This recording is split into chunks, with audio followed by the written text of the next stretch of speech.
Welcome back नाजरीन। नाजरीन, एक छोटा सा सवाल जो पिछले कई दिनों से हर पाकिस्तानी के जहन में है कि sugar mafia, sugar scandal, fly in valve exactly हुआ क्या, इसके अंदर गवर्नमेंट की इन्वॉल्वमेंट कहां तक है। और आज वही गवर्नमेंट कहती है कि हम इसके ऊपर इंक्वायरी भी कर रहे हैं, हमारे डीसी साहबान छापे भी मार रहे हैं। लेकिन आप जरा इसको आसान लफ्जों में समझने की कोशिश करते हैं आज कि व्हाट एग्जैक्टली हैपेंड। और नंबर टू, आज इसी सेगमेंट के अंदर मैं रिक्वेस्ट करूंगा अपने पैनलिस्ट से कि पेट्रोल प्राइसेस का जरा इंटरनेशनल मार्केट का कंपैरिजन भी कर दीजिए, बिकॉज आज की बहुत बड़ी खबर ये बनी हुई है कि शायद 2-3 रुपए इन डेज टू कम पेट्रोल और डीजल कुछ जो है 9 रुपए और 3 रुपए कुछ सस्ता होने जा रहा है ये कम को। जरा इसको समझने की कोशिश करते हैं। मुजम्मिल असलम साहब मेरे साथ मौजूद हैं और आबिद सुलेरी साहब मेरे साथ मौजूद हैं। सर, एक सादा सा ये सवाल है हर पाकिस्तानी के जहन में कि शुगर माफिया पिछले 70 साल से बड़ा ताकतवर है, ये हो गया वो हो गया, और फाइनली आज तो हमारे वजीर आज़म ने कह दिया कि वो शुगर माफिया से टकराने जा रहे हैं। और मेरे जहन में यही सवाल था कि शायद अपने बेटे से भी टकराने जा रहे हैं, सलेमान शहबाज साहब से भी। सर, हुआ क्या, कैसे एक्सपोर्ट हुई, थोड़ा सा सादा समझा दें पाकिस्तान के अवाम को। देखिए, सबसे पहली बात तो ये कि हमारे वजीर आला जो है ना बड़े मजाकी हैं, ठीक है ना। जब काम सर से उतर जाता है, पानी सर से गुजर जाता है, तो वो एकदम फिर जहादी बन जाते हैं।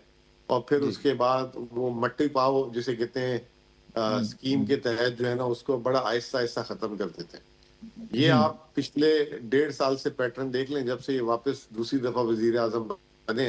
आपको याद होगा जैसे वजीर आजम बने थे तो एक जो है ना यूक्रेन की गंदम का जो $1 अरब की मंगा ली गई थी, वो स्कैंडल सामने आया था।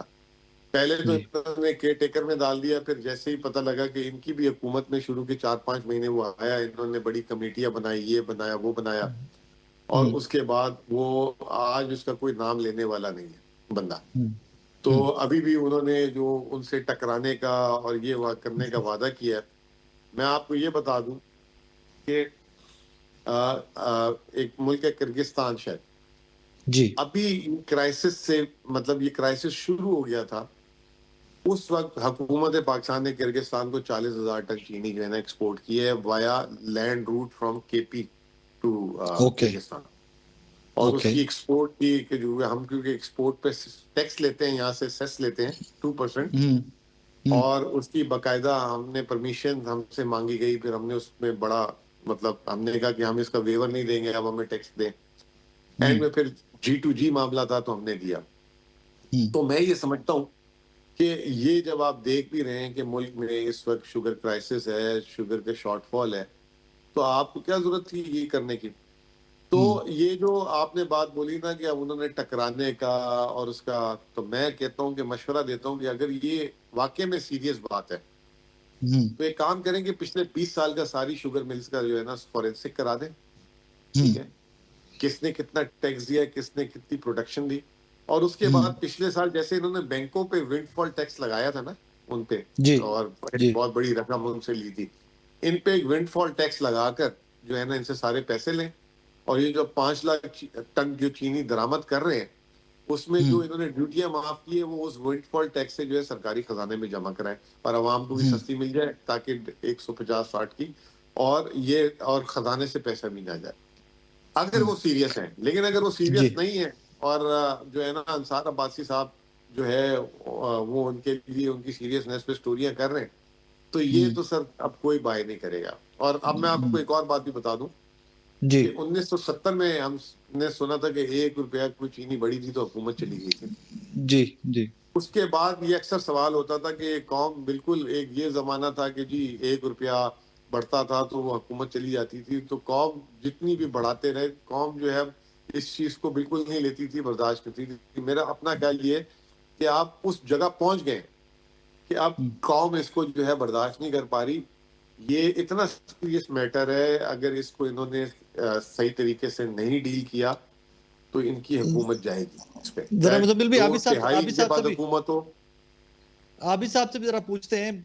आबिद साहब, आपने मुजम्मिल साहब की गुफ्तगू सुनी कि हाउ इट्स एक्सपोर्टेड, खबरें बन गई, स्कैंडल सामने आ गया, उस स्कैंडल के ड्यूरेशन के अंदर भी किर्गिस्तान गालिबन एक्सपोर्ट कर दी गई अकॉर्डिंग टू मुजम्मिल असलम साहब। सर, क्या बनेगा, कोई क्रैकडाउन से मामलात कंट्रोल होंगे, या जिस शुगर माफिया से शहबाज शरीफ साहब टकराने जा रहे हैं वो इतनी ताकतवर है कि ऐसे कैसा रहेगा।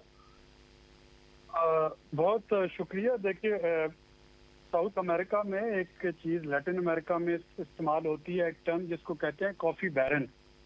जी तो वो काफी माफिया है, जो काफी ग्रोअर्स हैं वो इतने पावरफुल हैं कि पूरी गवर्नमेंट को चेंज कर सकते हैं।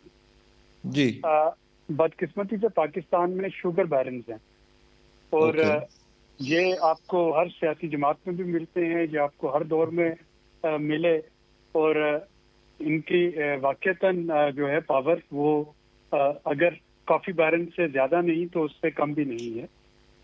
ये हुकूमतें बना और गिरा सकते हैं। अब पाकिस्तान की जो शुगर क्राइसिस का जो एक बुनियादी वजह है, उस पे हम काफी अर्से से काम करने की कोशिश करते रहे कि किसी तरीके से वो हो जाए, बल्कि पंजाब का जो फूड एक्ट था उसमें एक चेंज भी करवाई गई थी। वो ये है कि कोई भी शुगर मिल जो है वो बाउंड नहीं है कि जो चीनी उसने बनाई उसने किसको बेची, उसके जो बड़े डीलर्स हैं उनका रिकॉर्ड वो किसी भी सरकारी एजेंसी के साथ शेयर करे। आटे की केस में अगर मैं फ्लोर मिल ओनर हूं तो ये मुझ पे पाबंदी है कि मैं डीएफसी को बताऊंगा कि मैंने जो आटा बनाया था वो मैं किस किस स्टॉकिस्ट के जरिए किस किस डीलर को मैं दे रहा हूँ। लेकिन चीनी में होता यह है कि चीनी बनी, ये यहाँ तक तो रिकॉर्ड आपके पास आता है कि जी इतना गन्ना जो था वो शुगर मिल में गया और उससे इतनी चीनी बन गई। अब वो जो चीनी बनी उसके भी 3 तरह के डाटे हैं जो आपस में नहीं मिलता वो डाटा सेट्स। एक एफडीआर का रिकॉर्ड है, एक आपके पास मिनिस्ट्री ऑफ इंडस्ट्रीज का रिकॉर्ड है, एक आपके पास मिनिस्ट्री ऑफ फूड सिक्योरिटी का रिकॉर्ड है जी। और एक रिकॉर्ड है जो कि all Pakistan sugar mill association का है। और ये चारों देख लें, आपको इनमें फर्क जो है वो बड़ा क्लियर नजर आ रहा होता है। यानी एक तो वहां पे हमें नहीं पता कि चीनी बनी कितनी, उसके बाद मुल्क का कोई कानून ऐसा नहीं जो कि शुगर मिल से ये पूछ सके कि आपने ये चीनी जो थी किन डीलर साहबान को बेची, जरा उसका रिकॉर्ड तो हमें दे दें। अगर जो है ये रेगुलेटेड है और इसकी स्पॉट प्राइस है गन्ने की, तो फिर हुकूमत के पास ये इख्तियार बिल्कुल होना चाहिए कि हुकूमत जान सके कि वो उसके डीलर जो थे वो कौन थे, किनको बेची गई। अब तो अमली तौर पर यह होता है कि वो चीनी जो है वो शुगर मिल ही के गोदाम में पड़ी है और वो किताबों में ABCD के नाम पे बेची गई है। जब तक मुल्क में चीनी का रेट जो है वो स्टेबल है तब तक वो उन्हीं के नाम पे है। जब वो रेट बढ़ेगा तो तब वो अपने ही स्टोर से चीनी निकाल के और जिसके नाम पे बेची गई थी किताबों में उसको आगे निकाल के वो मार्केट में आना शुरू हो जाएगी। तो ये और ये जो एक्सपोर्ट इंपोर्ट है ये बिल्कुल पॉलिटिकली मोटिवेटेड हो ना हो, ये रॉन्ग डाटा की बेस पे हो रहा है। तो जब तक आपके पास एक यूनिफाइड डाटा नहीं आता है, आपके पास ट्रैक एंड ट्रेस सिस्टम का डाटा हो, आपके पास इंडस्ट्रीज का डाटा हो, फूड सिक्योरिटी का हो, ये 3 जो वफाकी हुकूमत अदारे हैं, अभी साहब जैसे आप फरमा रहे हैं कि ये इतने ताकतवर है कि गवर्नमेंट्स भी बदल सकते हैं। ये शुगर माफिया शहबाज शरीफ साहब ये डाटा कंपाइल करते करते कहीं घर ही ना चले जाएं, लेकिन इसको कॉन्वर्सेशन को थोड़ा आगे बढ़ाते हैं। मुजम्मिल साहब, लेकिन अगर उन्होंने ये वाकई तैयार किया तो मैं बिल्कुल भरपूर सपोर्ट करूंगा उनके इस इनिशिएटिव की। आबिद भाई, वैसे कैसे तैयार किया? ये सवाल ये पैदा होता है ना कि जिस फैमिली की अपनी शुगर मिल्स हैं वो अपने ही घर वालों के खिलाफ एक्शन होगा। अगर वो कह रहे हैं कि इसको दुरुस्त करेंगे तो चैरिटी बिगिंस फ्रॉम होम, बिल्कुल thank you very much, that was my point. Thank you, appreciate करना चाहिए। Thank you.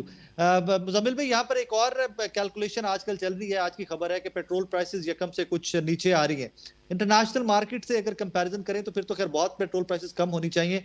जरा हमारे नाजरीन के लिए उस पर भी थोड़ी सी रोशनी डाल दीजिए कि किस कदर लावी चार्जेस हम पे कर रहे हैं, कितना कैलकुलेशन में कितना पेट्रोल होना चाहिए पाकिस्तान के अंदर अकॉर्डिंग टू इंटरनेशनल मार्केट।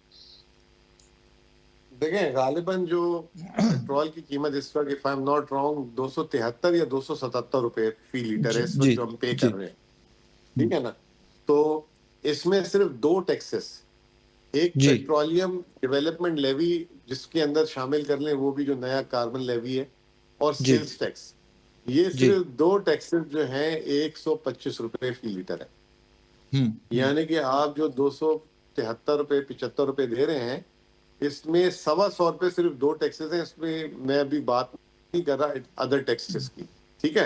ये 2 टैक्सेस हम 125 रुपए हुकूमत को दे रहे हैं। फिर इसके बाद 2 चीजें हैं, एक है आपका जो पेट्रोलियम डीलर मार्जिन, वो जो पेट्रोल पंप वाले को देते हैं, जी वो 7 से 8 रुपए फी लीटर देते हैं उसको। बिल्कुल और तकरीबन जो ओएमसी मार्जिन, ये जो पीएसओ कंपनी है या जी शेल कंपनी है, ये जो वो है, उसको आप 7 से 8 रुपए देते हैं, तो 15 रुपए वो, तो यानी कि ठीक 273 रुपए या 275 रुपए की जो कीमत है, इसमें ये तीन चीजें जो हैं वो 140 रुपए है।